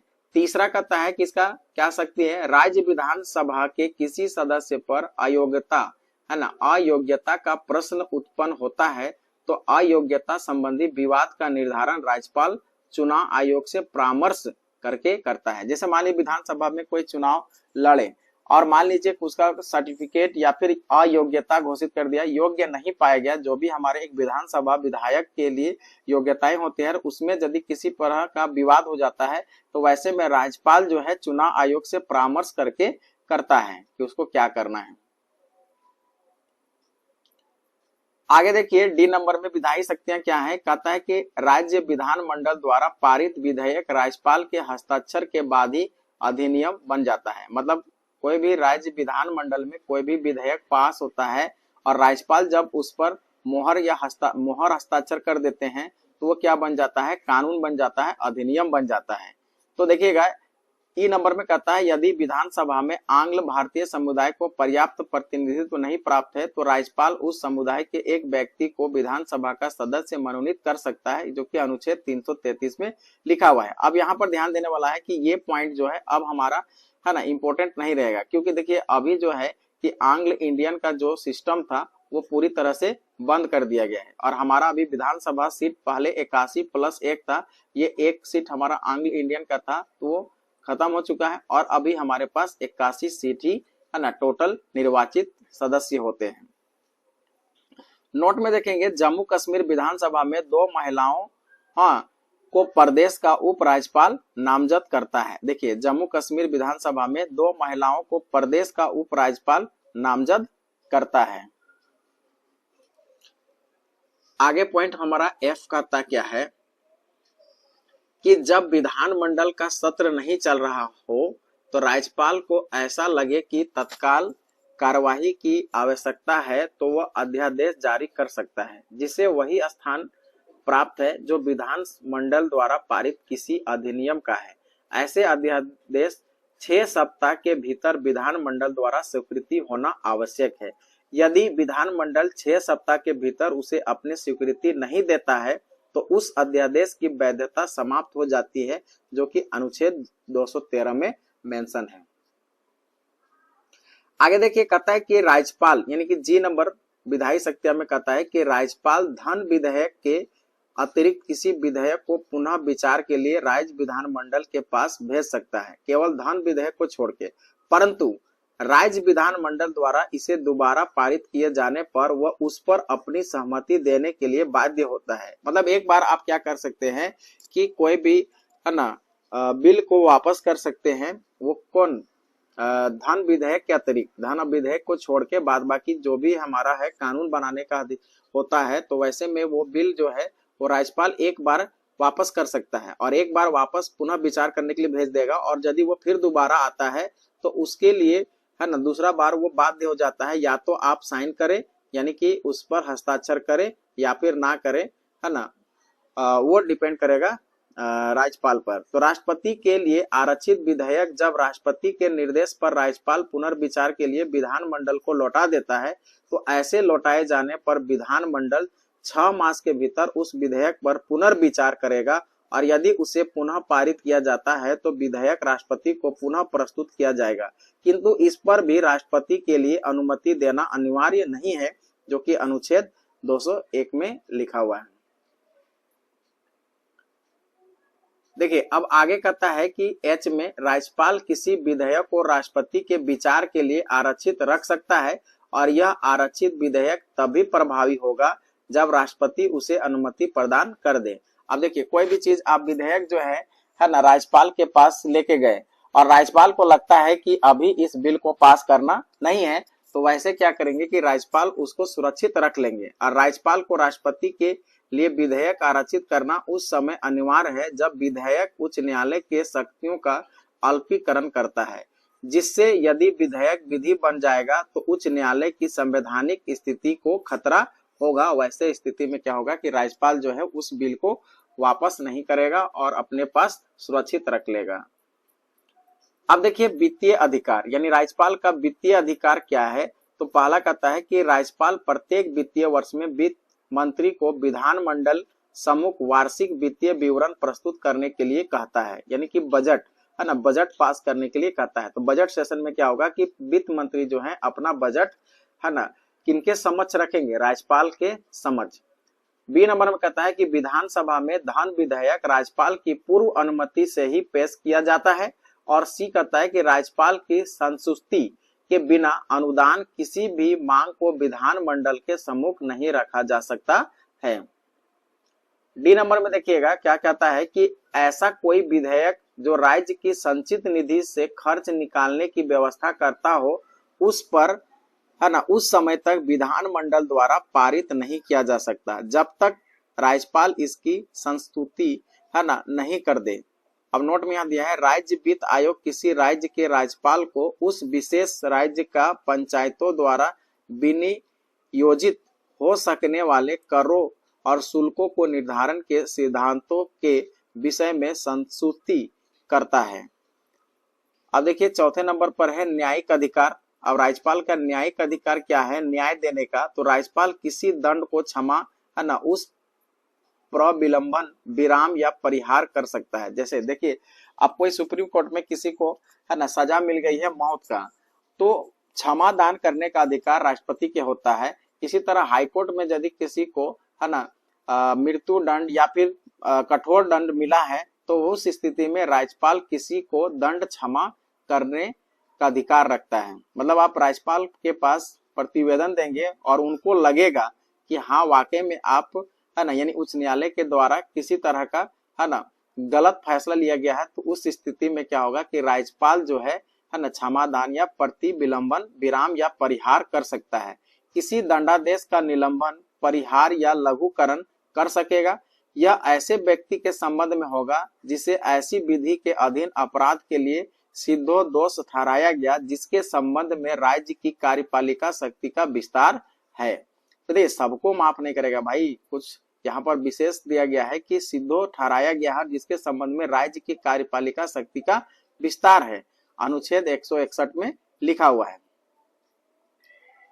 अब देखिए कि यहाँ पर नोट में एक नोट लिखा हुआ है, कहता है कि राष्ट्रपति को सभी प्रकार के मृत्यु दंडादेश के मामले में क्षमादान करने की शक्ति प्राप्त है। तो ये तो हम आपको अभी बताए ही है ना, जबकि राज्यपाल को मृत्यु दंडादेश के मामले में ऐसी शक्ति प्राप्त नहीं है। देखिए तो राज्यपाल को यदि हाईकोर्ट से किसी को मृत्यु दंड मिला है तो राज्यपाल का यह अधिकार नहीं है कि वो मृत्यु दंड को माफ करे। लेकिन यदि राष्ट्रपति है तो राष्ट्रपति यदि किसी भी व्यक्ति को, देश के किसी भी व्यक्ति को मृत्यु दंड मिला है और राष्ट्रपति चाहेगा तो उसको क्या कर सकता है, माफ कर सकता है, यानी कि है ना मौत को बचा सकता है। इसी प्रकार राष्ट्रपति को सेना न्यायालय है ना कोर्ट मार्शल के दंडादेश के मामले में क्षमादान करने की शक्ति प्राप्त है, जबकि राज्यपाल को ऐसी शक्ति प्राप्त नहीं है। अब देखिए आपातकाल की शक्ति। अब राज्यपाल का आपातकाल की शक्ति क्या है कि जब राज्यपाल को यह समाधान हो जाता है कि ऐसी परिस्थितियां उत्पन्न हो गई हैं जिनमें राज्य का शासन संविधान के उपबंधों के अनुसार नहीं चलाया जा सकता है, तो वह राष्ट्रपति को प्रतिवेदन भेजकर अनुच्छेद 356 यह कह सकता है कि राष्ट्रपति राज्य के शासन के सभी या कोई कृत्य स्वयं ग्रहण कर ले और इसे सामान्यतः राष्ट्रपति शासन कहा जाता है। इसको याद रखिएगा कि जब राज्यपाल यह समाधान हो जाता है कि ऐसी परिस्थितियां उत्पन्न हो जाए जिसमें या जिनमें राज्य का शासन संविधान के उपबंधों के अनुसार नहीं चलाया जा सकता है, वह राष्ट्रपति के प्रतिवेदन भेजकर, जो कि अनुच्छेद 356 में यह कह सकता है कि राष्ट्रपति राज्य के शासन के सभी या कोई कृत्य स्वयं ग्रहण कर ले और इसे सामान्यतः राष्ट्रपति शासन ही समझा जाता है। मतलब राज्य को चलाने के लिए वैसा कोई सही ढंग से सरकार नहीं बना रहा है, वैसे स्थिति में आपातकाल की स्थिति हो सकती है और फिर राष्ट्रपति शासन लग जाएगी। अब देखिए राज्यपाल की स्थिति। अब राज्यपाल की स्थिति क्या है? यदि हम राज्यपाल के उपयुक्त अधिकार पर दृष्टिपात करें तो ऐसा लगता है कि राज्यपाल एक बहुत शक्तिशाली अधिकार है, किंतु वास्तविकता में इससे सर्वदा भिन्न है। हमने संसदीय शासन प्रणाली को अपनाया है जिसमें मंत्री परिषद विधानमंडल के प्रति उत्तरदायी होता है, अतः वास्तविक शक्तियां मंत्री परिषद को प्राप्त होती है, ना कि राज्यपाल को। राज्यपाल एक संवैधानिक प्रमुख है के रूप में कार्य करता है, किंतु असाधारण स्थितियों में उसे इच्छा अनुसार कार्य करने की अवसर प्राप्त हो सकते हैं। देखिए राज्यपाल राज्य के लिए अच्छी है, लेकिन जितने भी हमारे राज्य में काम होते हैं वो तो मंत्री परिषद के अधीन होता है, और मंत्री परिषद का अध्यक्ष कौन होता है? मुख्यमंत्री होता है ना। तो मुख्यमंत्री जो चाहता है वही राज्यपाल करते हैं, यानी कि मंत्री परिषद का जो भी फैसला होता है वो अंतिम रूप से राज्यपाल निर्णय लेते हैं। ठीक है। अब देखिए विधान परिषद। अब देखिए विधान परिषद हर राज्य में नहीं होता है, लेकिन कुछ राज्यों में विधान परिषद भी होता है। किसी राज्य में विधान परिषद की स्थापना और समाप्ति का प्रावधान अनुच्छेद 169 में किया गया है। अब विधान परिषद राज्य विधानमंडल का उच्च सदन होता है। जैसे देखिए हम लोग का संघ में देखेंगे, देश में हमारा है ना ऊपरी सदन और निचली सदन होता है, उसी तरह राज्य में ऊपरी सदन और निचली सदन होता है। जैसे यहाँ पर एक बिहार राज्य है जहाँ पर विधान परिषद है, जबकि हमारे झारखंड में विधान परिषद का वैसा कोई प्रावधान नहीं है। विधान परिषद राज्य विधानमंडल का उच्च सदन होता है। यदि किसी राज्य की विधानसभा अपने कुल सदस्यों को पूर्ण बहुमत तथा उपस्थिति मतदान करने वाले सदस्यों को 2/3 बहुमत से प्रस्ताव पारित करे तो संसद उस राज्य में विधान परिषद स्थापित कर सकती है। यहाँ देखिए कि विधान परिषद कैसे बनेगा, उसका यहाँ पर लिखा हुआ है। यदि किसी राज्य की विधानसभा अपने कुल सदस्य के कुल बहुमत तथा उपस्थित मतदान करने वाले सदस्यों की 2/3 बहुमत से प्रस्ताव पारित करता है ना, पारित करता है तो संसद उस राज्य में विधान परिषद स्थापित कर सकती है अथवा उसका लोप भी कर सकती है। आगे देखिए, वर्तमान में केवल 6 राज्यों में विधान परिषद है। तो उनमें से पहला है उत्तर प्रदेश, है ना, जो कि 100 सदस्य हैं। कर्नाटक है जिसमें 75 सदस्य हैं। महाराष्ट्र में 78 हैं। बिहार में 75, आंध्र प्रदेश 58 और तेलंगाना 40 विधान परिषदों की विद्यमान है। तो कौन कौन सा राज्य है याद रखिएगा, एग्जाम में पूछेगा कि बताइए निम्नलिखित में से किस राज्य में विधान परिषद नहीं है या फिर किस राज्य में विधान परिषद है। तो एक हमारा आएगा उत्तर प्रदेश, कर्नाटक, महाराष्ट्र, बिहार, आंध्र प्रदेश, तेलंगाना, है ना। इन राज्यों में क्या है कि विधान परिषद भी है। विधान परिषद कुल सदस्यों की संख्या उस राज्य की विधान सभा के कुल सदस्यों की संख्या के 1/3 से अधिक नहीं हो सकती है, किंतु किसी भी अवस्था में विधान परिषद के सदस्यों की कुल संख्या 40 से कम नहीं हो सकती है। आगे देखिए, कहता है कि विधान परिषद का सदस्य बनने के लिए न्यूनतम आयु 30 वर्ष होना चाहिए।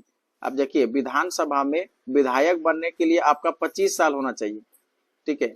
यानी कि आपका जो है विधानसभा का सदस्य बनने के लिए 25 साल और विधान परिषद का सदस्य बनने के लिए 30 वर्ष की आयु होनी चाहिए। देखिए, तो देखिएगा कि राज्य विधान परिषद का सदस्य होने के लिए न्यूनतम आयु कितनी होनी चाहिए, 30 साल, है ना। अब कहता है विधान परिषद के प्रत्येक सदस्य का कार्यकाल जो होता है 6 वर्ष होता है। देखिए, जिस प्रकार से हमारा राज्यसभा का कार्यकाल 6 वर्ष होता है, उसी तरह विधान परिषद का कार्यकाल 6 वर्ष होता है, किंतु प्रति दूसरे वर्ष 1/3 सदस्य अवकाश ग्रहण करते हैं और उनके स्थान पर नवीन सदस्य निर्वाचित होते हैं। यदि कोई व्यक्ति किसी सदस्य की मृत्यु या त्यागपत्र द्वारा हुई आकस्मिक रिक्तों को भरने के लिए निर्वाचित होता है, वह सदस्य शेष अवधि के लिए ही सदस्य रहता है। जैसे मान लीजिए कि वो 4 साल तक किया, है ना, 4 साल तक विधान परिषद का सदस्य रहे और आकस्मिक उनका मृत्यु हो गया या फिर त्याग पत्र दिया, तो 2 साल जो बचा हुआ है वही 2 साल के लिए चुनाव होगा। ये पॉइंट थोड़ा सा इंपॉर्टेंट है। ऐसा नहीं होगा कि फिर अगले 6 साल के लिए फिर वो सदस्य पर रहेंगे, 6 वर्ष के लिए नहीं होगा। विधान परिषद के सदस्यों का निर्वाचन आनुपातिक यानी प्रतिनिधित्व की एकल संक्रमणीय मत पद्धति द्वारा की जाता या फिर होता है। विधान परिषद के कुल सदस्य के 1/3 सदस्य राज्य की स्थानीय स्वायत्त संस्थाओं के एक निर्वाचक मंडल द्वारा निर्वाचित होते हैं। 1/3 सदस्य राज्य की विधानसभा के सदस्यों द्वारा निर्वाचित होते हैं और 1/12 सदस्य उन स्नातकों द्वारा निर्वाचित होते हैं जिन्होंने कम से कम 3 वर्ष स्नातक की उपाधि प्राप्त कर ली हो, और 1/12 सदस्य उन अध्यापकों के द्वारा निर्वाचित होते हैं जो कम से कम 3 वर्ष, है ना, 3 वर्ष माध्यमिक पाठशालाओं अथवा उनमें ऊंची कक्षाओं में शिक्षण कार्य करा या कर रहे हों। 1/6 सदस्य होगा जो राज्य के राज्यपाल उन व्यक्तियों में से मनोनीत करता है जिन्हें साहित्य, कला, विज्ञान, सहकारिता आंदोलन या सामाजिक सेवा के संबंध में विषय ज्ञान हो। और विधान परिषद की किसी भी बैठक के लिए कम से कम 10 या विधान परिषद के कुल सदस्यों का 1/10वां इनमें से जो भी अधिक हो वो गणपूर्ति होगा। मतलब चाहे यह 10 होगा या 1/10, 10वांश का 1/10 हो, जिसमें भी होगा गणपूर्ति होगा। देखिएगा, अगला पॉइंट हमारा कहता है कि विधान परिषद अपने सदस्यों में से 2 क्रमशः सभापति एवं उपसभापति चुनती है। सभापति एवं उपसभापति को विधान मंडल द्वारा निर्धारित वेतन एवं भत्ते प्राप्त होते हैं। सभापति उपसभापति को संबोधित कर उपसभापति सभापति को संबोधित कर त्याग पत्र दे सकता है अथवा परिषद के सदस्य के बहुमत से पारित प्रस्ताव द्वारा उसे अपदस्थ भी किया जा सकता है। किंतु ऐसे किसी प्रस्ताव को लाने के लिए 14 दिन की पूर्व सूचना आवश्यक है। तो हम लोग का यहाँ पर पॉलिटी का टॉपिक खत्म होता है। अब हम लोग का नेक्स्ट टॉपिक रहेगा साइंस का। अब हम लोग देखते हैं बायोलॉजी, है ना, यानी कि साइंस में हम लोग कर रहे हैं बायोलॉजी, और बायोलॉजी में हम लोग पाचन तंत्र कर लिए, उत्सर्जन तंत्र कर लिए। अब हम लोग को करना है तंत्रिका तंत्र। अब देखिए तंत्रिका तंत्र, जिसको हम इंग्लिश में नर्वस सिस्टम कहते हैं। देखिए कहता है पहला पॉइंट, इसके अंतर्गत सारे शरीर के महीन धागों के समान तंत्रिकाएं फैली रहती हैं और ये वातावरणीय परिवर्तन की सूचनाएं संवेदी अंगों से प्राप्त करके विद्युत आवेगों यानी इलेक्ट्रिकल इम्पल्सेस के रूप में इनका द्रुत गति से प्रसारण करती है और शरीर के विभिन्न भागों के बीच कार्यात्मक समन्वय स्थापित करती है। अब कहता है कि नोट में कि मानव शरीर में तंत्रिका कोशिकाओं द्वारा वैद्युत संकेतों का अंतरण सोडियम और पोटेशियम द्वारा प्रचालित होता है। इसको याद रखिएगा, मानव शरीर में जो तंत्रिका कोशिकाओं द्वारा जो वैद्युत संकेतें होती हैं, इलेक्ट्रिकल इम्पल्सेस जो होते हैं, वो क्या कहते हैं कि अंतरण जो है सोडियम और पोटेशियम द्वारा प्रचालित होता है। आगे है मनुष्य का तंत्रिका तंत्र 3 भागों में विभक्त है। पहला है केंद्रीय तंत्रिका तंत्र, जिसको हम लोग बोलते हैं सेंट्रल नर्वस सिस्टम, और दूसरा हमारा है परिधीय तंत्रिका तंत्र, जिसको हम लोग पेरिफेरल नर्वस सिस्टम कहते हैं, और तीसरा हमारा है स्वायत्त या स्वाधीन तंत्रिका तंत्र, जो ऑटोनॉमिकल नर्वस सिस्टम कहा जाता है। कहता है केंद्रीय तंत्रिका तंत्र का वह भाग है जो संपूर्ण शरीर और स्वयं तंत्रिका तंत्र पर नियंत्रण रखता है और केंद्रीय तंत्रिका तंत्र कहलाता है। मनुष्य का केंद्रीय तंत्रिका तंत्र 2 भागों से मिलकर बना होता है ना। पहला देखेंगे उसमें देखेंगे पहला है मस्तिष्क और दूसरा मेरुरज्जु, यानी कि पहला जो है ब्रेन हमारा है और दूसरा हमारा है स्पाइनल कॉर्ड। उसके बाद देखेंगे कहता है कि कार्पोरा क्वाड्रिजेमिना के कार्य, यह दृष्टि एवं श्रवण शक्ति पर नियंत्रण का केंद्र है, और दूसरा हमारा देखेंगे सेरिब्रम पेंडिकल, ये कार्य इसके कूरा सेरिब्री भी कहते हैं, यह मस्तिष्क के अन्य भागों को मेरुरज्जु से जोड़ता है। सेरिबेलम के कार्य, अब देखिए सेरिबेलम का कार्य क्या है, यह शरीर का संतुलन, है ना। जब कभी कोई दारू पीता है तो वही सेरिबेलम जो है कार्य करना बंद कर जाता है। मस्तिष्क में जो सेरिबेलम होता है वो कार्य करना बंद कर जाता है। तो आप देखे होंगे कि दारू पीने वाला या शराब पीने वाला आदमी कभी भी सीधा खड़ा नहीं हो सकता है, क्योंकि शरीर को संतुलित वो रहने ही नहीं देता है, क्योंकि वो काम ही नहीं कर रहा है। और देखिए सेरिबेलम का कार्य क्या है, शरीर का संतुलन बनाए रखना एवं ऐच्छिक पेशियों के संकुचन पर नियंत्रण करता है। यह आंतरिक कान के संतुलन भाग से संवेदनाएं ग्रहण करता है। आगे देखिए मेडुला एब्लोगेंटा, कहता है कि मेडुला एब्लोगेंटा ये क्या कहता है कि यह मस्तिष्क का सबसे पीछे का भाग होता है। इसका मुख्य कार्य है उपापचय, रक्तदाब, आहार नाल के कर्माकुंचन ग्रंथि, स्राव, हृदय की धड़कनों तथा श्वसन का नियंत्रण करना तथा उल्टी का नियमन केंद्र मेडुला ओब्लेंगेंटा ही होता है। उल्टी जो आप कभी उल्टी करते हैं तो इसका जो हमारा है ना इंफॉर्मेशन जो रेगुलेट करता है वो मेडुला ओब्लेंगेंटा ही करता है। आगे देखिए मेरुरज्जु। अब मेरुरज्जु क्या है, spinal cord. Spinal cord medulla oblongata का पिछला भागी मेरुरज्जु बनाता है या बनता है। इसका मुख्य कार्य क्या है कि प्रतिवर्ती क्रियाओं का नियंत्रण एवं समन्वय करना, अर्थात प्रतिवेदी क्रिया के केंद्र का कार्य करता है। मस्तिष्क से आने वाले या आने जाने वाले उद्दीपनों का संवहन, है ना, यही मेरुरज्जु करता है। प्रतिवर्ती क्रिया रिफ्लेक्स एक्शन का पता सर्वप्रथम मार्शल हॉल नामक वैज्ञानिक ने लगाया था। देखिए अभी हम लोग देख रहे थे कि जो हमारा प्रतिवर्ती क्रिया जो है रिफ्लेक्स एक्शन का पता सर्वप्रथम कौन लगाए, तो मार्शल हॉल नामक वैज्ञानिक ने लगाया था।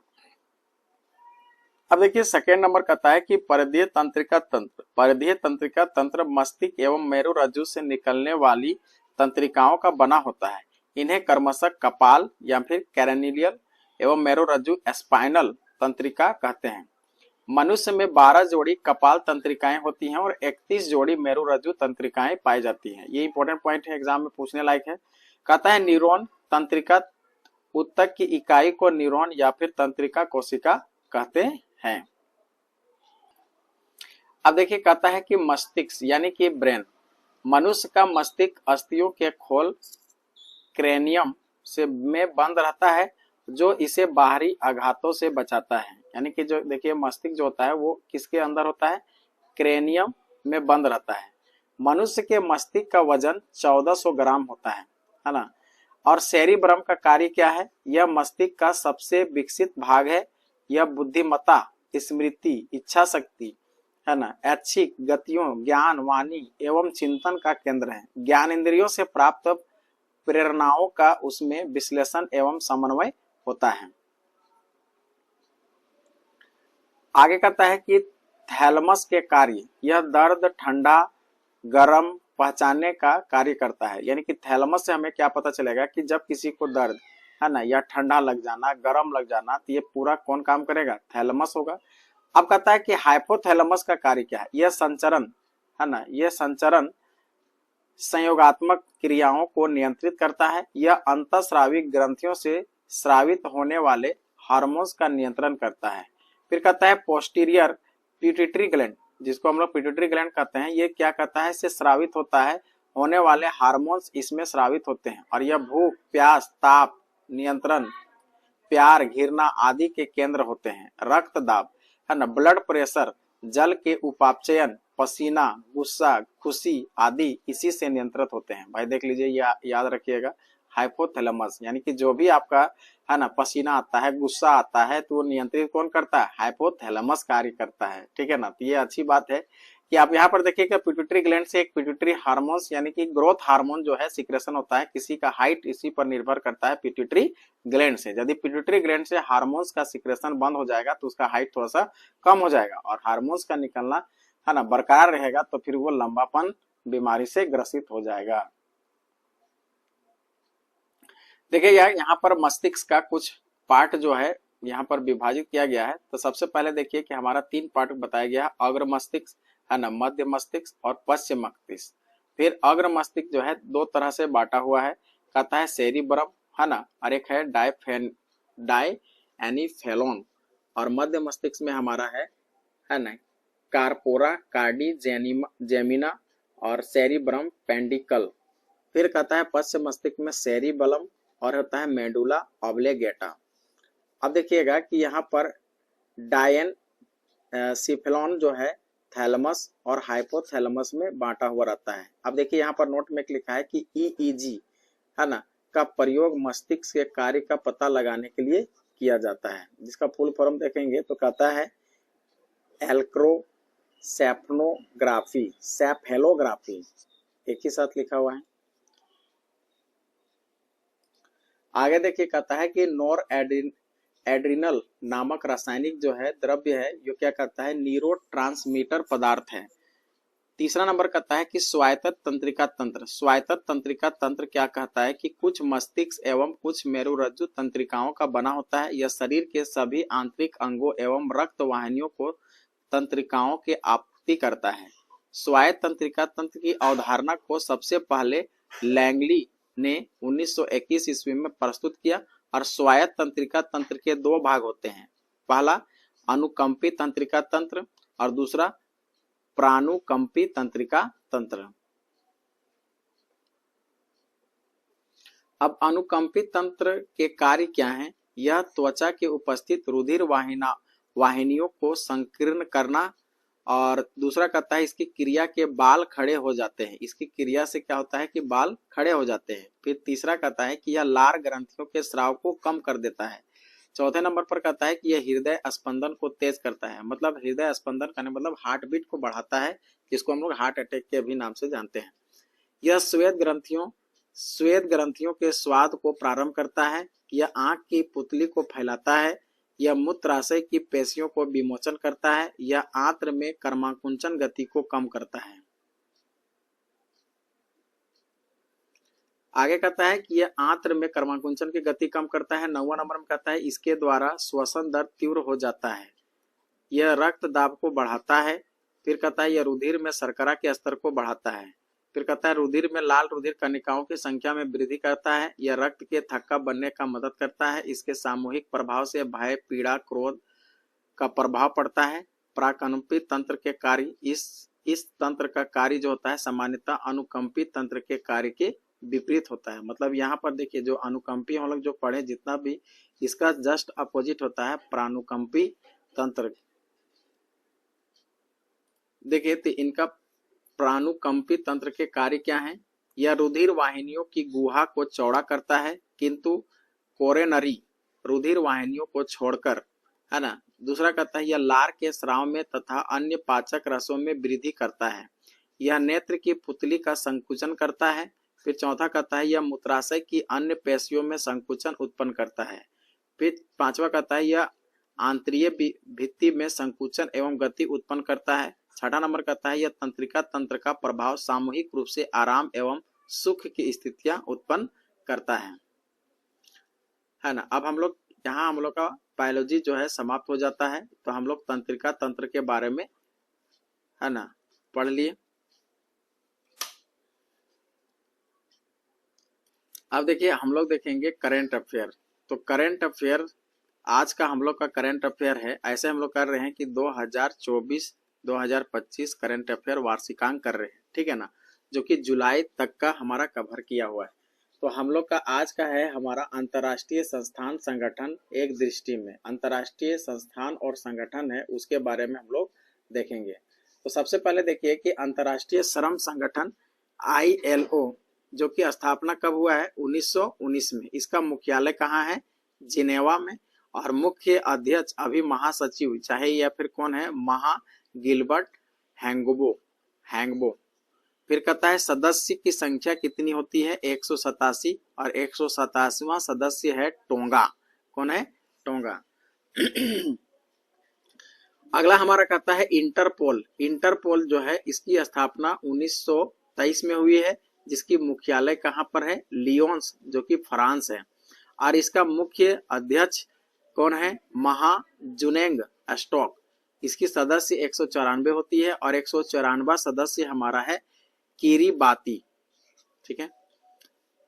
तीसरे नंबर पर है राष्ट्रमंडल। इसकी स्थापना जो है 1931 में हुआ है, जिसका मुख्यालय लंदन यानी यूके में है। और इनका जो प्रमुख हैं अध्यक्ष वो क्या है? महासरली बोचवे, जो कि अफ्रीका के हैं। और इनके सदस्य यहाँ पर देखेंगे तो 56 होता है, यानी कि 56वां सदस्य है टोगो। संयुक्त राष्ट्र संघ UNO, है ना, UNO की स्थापना कब हुई है? 1945 में। और इसकी मुख्यालय जो है न्यूयॉर्क अमेरिका में है। और इसका प्रमुख, है ना, अध्यक्ष महासचिव देखेंगे तो कहता है एंटोनियो, है ना, गुतरेस, जिसमें सदस्य कितने होते हैं? तो 193 सदस्य। और 193वां सदस्य है दक्षिण सूडान। आप देखिएगा अंतर्राष्ट्रीय मुद्रा कोष, यानी कि अंतर्राष्ट्रीय मुद्रा कोष IMF की स्थापना कब हुई है? 1945 में। और इसका मुख्यालय है वाशिंगटन DC, जिसकी प्रमुख देखेंगे तो क्रिस्टालिना जॉर्जिएवा। भाई नाम भी गजब है भाई, विदेशी नाम है तो नाम तो इसी तरह रहेगा। फिर कहता है सदस्य देखेंगे तो 190 है। और 190वां सदस्य यानी कि अंडोरा है। अगला कहता है कि विश्व बैंक यानी कि वर्ल्ड बैंक का स्थापना कब हुआ? यानी विश्व बैंक, ये इंपॉर्टेंट सवाल है, ये एग्जाम में आने लायक है। तो कब है वर्ल्ड बैंक का स्थापना हुआ है? 1945 में। और इसका मुख्यालय देखेंगे वाशिंगटन DC। और अभी वर्तमान में अध्यक्ष जो है अजय बंगा है। 189 सदस्य हैं। और 189वां सदस्य हमारा नीरू है। कौन है? नीरू। अब खाद्य एवं कृषि संगठन FAO, है ना, स्थापना कब हुआ? तो 1945 में हुआ। और इसका मुख्यालय कहाँ पर है? रोम में है, इटली। और अभी प्रमुख देखेंगे यानी कि अध्यक्ष देखेंगे तो क्यू डोंग्यू, जो कि 197 सदस्य हैं। अंतरराष्ट्रीय न्यायालय ICJ, है ना, की स्थापना 1945 में हुई है। और हेग यानी कि इसकी मुख्यालय है नीदरलैंड में। और अध्यक्ष अभी वर्तमान में कौन है? यूजी इवासावा। इसके सदस्य 194 सदस्य हैं। यूनेस्को, है ना, यूनेस्को की स्थापना 1945 में हुई है, जिसकी मुख्यालय देखेंगे तो पेरिस में है। और अभी वर्तमान में इसके अध्यक्ष या प्रमुख देखेंगे तो आंद्रे अजोले, जिसमें सदस्य हमारे कितने हैं? 195 हैं। संयुक्त राष्ट्रीय बाल कोष यूनिसेफ की स्थापना 1946 में हुई है, जिसकी मुख्यालय देखेंगे तो न्यूयॉर्क है। और प्रमुख कैथरीन, है ना कैथरीन जो है रसेल है और 191 सदस्य हैं। आगे देखिए, आगे कहता है कि विश्व स्वास्थ्य संगठन यानी कि WHO के मुख्यालय जिनेवा है, ये तो हम लोग जानते हैं, जो कि स्विट्जरलैंड में, लेकिन स्थापना कब हुई है 1948 में। और अभी वर्तमान में इसका देखेंगे, है ना, प्रमुख कौन है, टेड्रोस अधानोम। इसमें सदस्य की संख्या 194 है।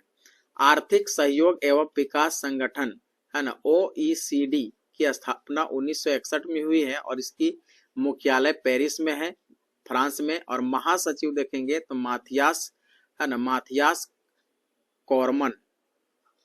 और इनमें सदस्य कितने हैं, 37 है। और 37वां सदस्य देखेंगे तो कोलंबिया है। अब नाटो का नाम सुने ही होंगे। नाटो का स्थापना 1949 में हुआ है और इसका मुख्यालय है बेल्जियम यानी कि ब्रुसेल्स, है ना। महासचिव मार्क रूटे, याद रखिएगा, एग्जाम में पूछा जा सकता है। इसमें सदस्य कितने हैं तो 32 हैं और 32वां सदस्य है स्वीडन। संयुक्त राष्ट्र शरणार्थी उच्चायुक्त UNHCR, इसकी स्थापना 1950 में हुई है, जिसकी मुख्यालय देखेंगे तो जिनेवा है ना। उच्चायुक्त फिलिपो ग्रांडी जो कि 135 सदस्य हैं। यूरोपियन संघ EU 1958 में इसका स्थापित हुआ है। और ब्रुसेल्स यानी बेल्जियम, है ना, उर्सुला वान डेर लेयने ये जो है मुख्य सचिव हैं। 27 इसमें सदस्य हैं। ब्रिटेन अब EU का सदस्य नहीं रहा। अब यहाँ एक इंपॉर्टेंट सवाल है कि ब्रिटेन जो है EU का सदस्य नहीं रहा, यूरोपियन संघ का सदस्य नहीं रहा। आगे देखिए, कहता है ओपेक की स्थापना 1960 में हुई है और इसका मुख्यालय है वियना, ऑस्ट्रिया। और इसका महासचिव देखेंगे तो हैथम अल घिन्स है और इनमें सदस्य 13 हैं। कतर एवं इक्वाडोर अब बाहर हैं। इनकी कतर जो है और इक्वाडोर जो है ये अब इस सदस्य से बाहर हैं, यानी कि ओपेक से बाहर हैं। अगला देखेंगे गुट निरपेक्ष आंदोलन, है ना, जो कि 1961 में हुआ है। जकार्ता इसका मुख्यालय है। इल्हाम अलीवे इनका मुख्य सचिव हैं और अभी वर्तमान में 120 सदस्य हैं। एमनेस्टी इंटरनेशनल जो कि 1961 में इसकी स्थापना हुई है और इसका मुख्यालय देखेंगे तो लंदन यानी UK है और महासचिव है एग्नेस, है ना, कैलमर्ड, जो कि 150 सदस्य को, है ना, कवर करते हैं। फिर है अकटांड यानी कि UNCTAD, कहता है 1964 में इसका स्थापना हुआ है और इसका मुख्यालय जनेवा है। महानिदेशक देखेंगे तो रेबेका क्रीन, स्पेन। संयुक्त राष्ट्र विकास कार्यक्रम UNDP 1965 में इसकी स्थापना हुई है। न्यूयॉर्क इसका मुख्यालय है। अचीम एस्टनर इनके मुख्य सचिव हैं। एशिया विकास बैंक ADB, है ना, इसको याद रखिएगा, 1966 में इसकी स्थापना हुई है। मनीला यानी कि फिलीपींस इसका क्या है, मुख्यालय है। और अध्यक्ष देखेंगे तो मासोतो कांडा और इनमें सदस्य देखेंगे तो 69 है और 69वां सदस्य हमारा जो है इजराइल है। न्यू डेवलपमेंट बैंक NDB ये हमारा 2014 में स्थापित हुआ है और इसका मुख्यालय देखेंगे तो संघाई यानी कि चीन में है। और अध्यक्ष देखेंगे तो डिल्मा रूसेक, है ना, और 9 सदस्य है। 9वां सदस्य अल्जीरिया है। दक्षिण पूर्वी एशिया देशों का संघ, है ना, 1967 में इसका स्थापना हुई है और मुख्यालय देखेंगे तो जकार्ता है, इंडोनेशिया। महाकाओ किम हॉर्न 11 सदस्य इसमें है और 11वां सदस्य पूर्वी तिमोर है। दक्षेस यानी सार्क का स्थापना हुआ है 1985 में और इसकी मुख्यालय काठमांडू है और महासचिव मोहम्मद गुलाम सरवर हैं। और इनमें अभी वर्तमान में 8 सदस्य हैं। अफगानिस्तान, बांग्ला, भूटान, भारत, मालदीव, नेपाल, पाकिस्तान और श्रीलंका 8 जो है सार्क के सदस्य हैं। अगला देखिए हमारा G15, याद रखिएगा G15 का स्थापना 1989 में हुआ है, जिसकी मुख्यालय जेनेवा में है और अभी वर्तमान में सदस्य कितने हैं, 17 और विकासशील देशों का संगठन है। अपेक की स्थापना 1989 में हुई है, जो कि इसकी मुख्यालय हमारा सिंगापुर है और अभी वर्तमान में सचिव देखेंगे, महासचिव तो प्रायुत चान ओ वोंग सुवान, जो कि इसमें 21 सदस्य हैं और 21वां सदस्य है वियतनाम, ये भी इंपॉर्टेंट है। संयुक्त राष्ट्र मानवाधिकार परिषद UNHRC जो कि 2006 में स्थापित हुआ है, इसका मुख्यालय जिनेवा स्विट्जरलैंड में है और अभी मुख्य सचिव अध्यक्ष देखेंगे तो फेडरिको, है ना, विलेगाम, जिसमें सदस्य 47 हैं और 47वां सदस्य चेक गणराज्य। विश्व व्यापार संगठन WTO, ये इंपॉर्टेंट है, 1995 में इसकी स्थापना हुई है। जनेवा इसकी है ना मुख्यालय है। और अभी वर्तमान में देखेंगे इसके अध्यक्ष है तो नगोजी ओकोनजो इवेला। 164 सदस्य, 164वां सदस्य अफगानिस्तान, यानी अब इस अफगानिस्तान को भी विश्व व्यापार संगठन में शामिल कर लिया गया है। अब देखिए एसएम जो है 1996 में इसकी स्थापना हुई है। ब्रुसेल्स इसकी मुख्यालय है। और यहाँ पर देखेंगे तो सदस्य कितनी है, 51 प्लस 2 अंतर्राष्ट्रीय संगठन है। चलिए अब आगे हम लोग देखते हैं। कहता है कि बिम्स्टेक जो है इसकी स्थापना कब हुई, 1997 में। इसका मुख्यालय है ढाका में। और महासचिव देखेंगे इंद्रमणि पांडे अभी वर्तमान में, और इसमें 7 सदस्य हैं। फिर अगला कहता है संघाई सहयोग संगठन SCO, जिसकी स्थापना 2001 में हुई है। और इसका भी मुख्यालय बीजिंग है। और महासचिव झांग मी चीन के हैं। और 10 है इसमें सदस्य। 10वां सदस्य है बेलारूस। अंतर्राष्ट्रीय आपराधिक न्यायालय ICC की स्थापना 2002 में हुई है। और इसकी मुख्यालय हेग नीदरलैंड में है। और अभी वर्तमान में देखेंगे इसके मुख्य सचिव है तो पियत्रो हॉप मैनस्की। इसमें सदस्य की संख्या कितनी है, 124 है। 124वां सदस्य मलेशिया है ना। अफ्रीकी संघ AU की स्थापना 2002 में हुई है। और अदिस अबाबा है ना इसका मुख्यालय है। और महानिदेशक देखेंगे तो पॉल कागमे है ना, पॉल कागमे जो है। और इसमें सदस्य की संख्या 55 है। इब्सा की स्थापना 2004 में हुई है। और लुगानो स्विट्जरलैंड इसकी मुख्यालय है। और इसमें सदस्य 3 है, भारत, ब्राजील और दक्षिण अफ्रीका। ब्रिक्स का देखेंगे तो ब्रिक्स का स्थापना 2009 में हुई है। संघाई इसका मुख्यालय है। और सरगेई है ना रावाको अभी वर्तमान में मुख्य अध्यक्ष है। और इसमें सदस्य की संख्या 10 है। और अंतर्राष्ट्रीय सौर संगठन ISA की स्थापना 2015 में हुई है। और इसकी देखेंगे मुख्यालय तो गुरुग्राम हरियाणा में है। और महानिदेशक अजय माथुर है। और इसमें 123वां सदस्य जो है अंगोला बने हैं। तो इस तरह से हम लोग है ना, यानी कि सेट 17 का होमवर्क सेट हम लोग कंप्लीट कर चुके हैं। ठीक है, अब इसका हम लोग क्या करेंगे, आप इस वीडियो को कम से कम 2 से 3 बार आप पहले देखिए है ना। और इसको देखने के बाद है ना हम 1-2 दिन के बाद क्या करेंगे कि इसका प्रैक्टिस सेट को हम लाएंगे। फिर आप उस प्रैक्टिस सेट में देखेंगे कि आपका प्रैक्टिस सेट 17 रहेगा GK GS का। लुसेंट GK GS है ना, लुसेंट GK GS का प्रैक्टिस सेट हमारा जो होगा 17 होगा। उसमें लगभग हम लोग, इतना बड़ा टॉपिक है ना, लगभग 1.5 घंटा का वीडियो बन चुका है। तो आप देखेंगे कि हम 70 क्वेश्चन प्लस ही लेके आएंगे, जिससे क्या होगा कि आप उसमें देखेंगे कि आप 70 क्वेश्चन में आप कितना बना पाते हैं और कितना आप सही कर पाते हैं। ठीक है ना। तो इस वीडियो को कम से कम 2 से 3 बार देखिए है ना। और यदि और कोई भी तैयारी कर रहे हैं, जो कंपटीशन का तैयारी करते हैं, तो उनको क्या कीजिए, इस वीडियो को शेयर करिए, जिससे क्या होगा कि उनका भी फायदा हो जाएगा। और अभी आपने अभी तक इस चैनल को अभी तक सब्सक्राइब नहीं किया है तो आप खुद सब्सक्राइब कर लीजिए। और बगल में बेल घंटी आइकन है उसको प्रेस कर दीजिए, जिससे क्या होगा कि जब भी हम इस चैनल पर वीडियो अपलोड करेंगे तो आपके पास नोटिफिकेशन पहुंच जाएगी है ना। और इस वीडियो को आप ज्यादा से ज्यादा शेयर भी करें। देखिए, आप इस वीडियो को शेयर करने से किसी का काम बन जाता है तो कहीं ना कहीं आपका भी बेनिफिट है। चलिए ठीक है, धन्यवाद।